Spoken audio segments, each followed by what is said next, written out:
Thank you sa lahat na nagagawa mo sa akin. And I love you, alam mo yan.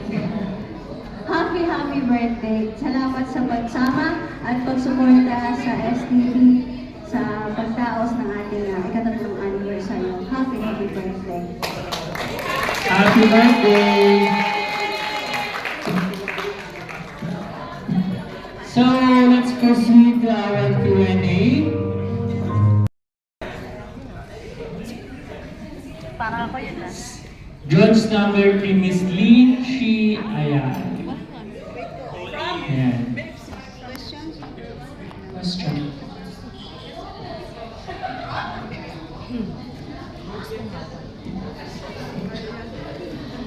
Okay, how are you? I'm good. Ready ka na ba sa tanong mo? Okay, let's go to your question. Dumating ka ba sa punto na minsan ka nang umalis sa group ng STP at ngayon ay ito ka muling bumalik at tumarang pa sa aming harapan? Sa iyong palagay, ano ang dahilan ng muli mong pagtanggap sa STV Group? Meron ka bang napagtanto o meron ka bang napulot na aral? Medyo mahaba ang question. Ulitin. Ang haba. Ulitin ko ha, para tama. Dumating nga ba sa punto na minsan ka nang umalis sa grupo ito, which is the STV, at ngayon ay ito ka muling bumalik at rumarang pa sa aming harapan? Sa iyong palagay, ano ang dahilan ng mong pagtanggap sa STV Group? Mayroon ka bang napagtanto o mayroon ka bang napulot na aral? Ano ito ang bakit? Thank you so much po. Maraming salamat sa napaka gandang tanong. Ang sagot ko po is, minsan na po akong umalis sa STV dahil po nagkaroon ng maraming problema. At ngayon po ay nandito po ako muli ko pong sinusubukan na maging active sa grupong ito dahil nakita ko po na meron po silang halaga at may kabuluhan ang grupong STV family. Thank you. Nagsimula po ako 2022 and pangalawang sali ko na po ito dito bilang STV candidate. At naramdaman ko po na nung umalis po ako sa STV, merong kulang dahil po ang totoo po ay dito ko lang po naranasan ang ganitong klaseng okasyon. At ito po ay isang napakamagandang memories para sa ating mga Pilipino bilang isang OFW dahil meron tayong magandang ay kukwento at pag-uwi natin ng Pilipinas. Thank you so much.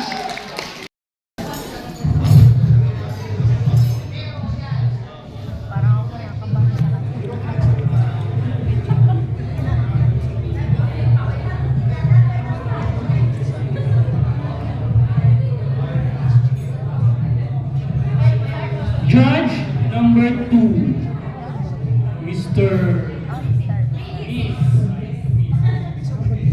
Miss Wilma Tan.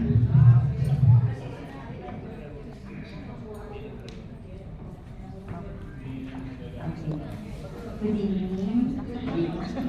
Good evening, Miss Kennedy from Berlin. And good evening, everyone na nandito, ng mga member and officer ng STV, sa mga VIP, yes, and sa aking mga kapunan. Good evening. Okay, this is your question. Ito ang unang pagkakataon mo na mag-isa sa kandidata bilang Miss STV. Kung sakali ba na walang Miss STV, posible ba na maging STV member kahit walang pageant? At ano ang magandang idudulot dito sa iyong buhay bilang isang OFW dito sa Berlin? Ulitin ko. Sorry. Ito ang unang pagkakataon mo na maging isang kandidata bilang Miss STV. sakali ba na walang Miss STV, posible ba na maging STV members ka kahit walang budget? At ano ang magandang naitulot dito sa iyong buhay bilang isang OFW dito sa Bahrain?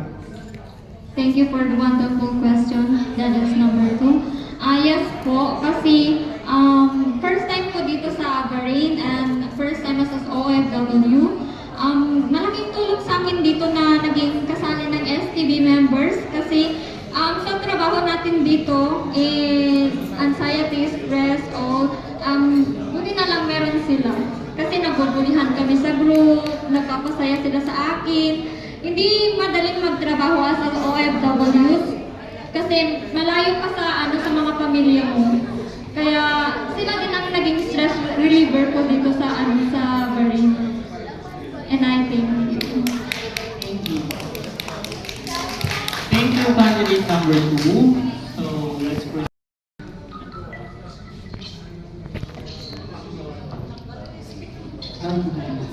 Good evening. Good evening. First time mo rin ba ang ganitong klase ng pageant? Paano mo haharapin at patuloy sa pagkakulayan sa mga tao parang walang hindi sa iyo at hindi mo nararamdaman ang kanilang suporta? Ano ang gusto mong sabihin at patunayan sa kanila sa mga orasyon? ipag-aano ko kay Sir kasi mahina siya magsalita. Candidate number 3, this is your questions. First time mo rin ba ang ganitong klase ng pageant?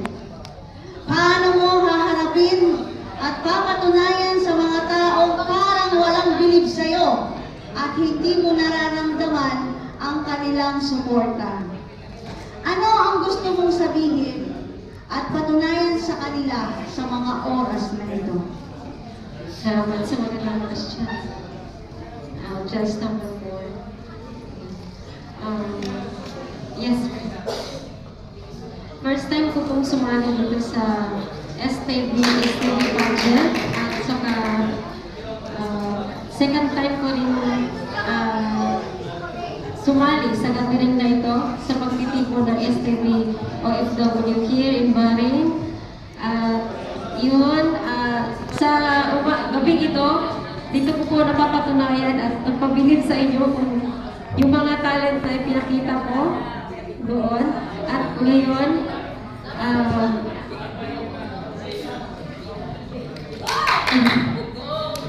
hindi ko man maipakita lahat, pero bilib ako sa sarili ko at may bilib ako sa ating Panginoon. Salamat.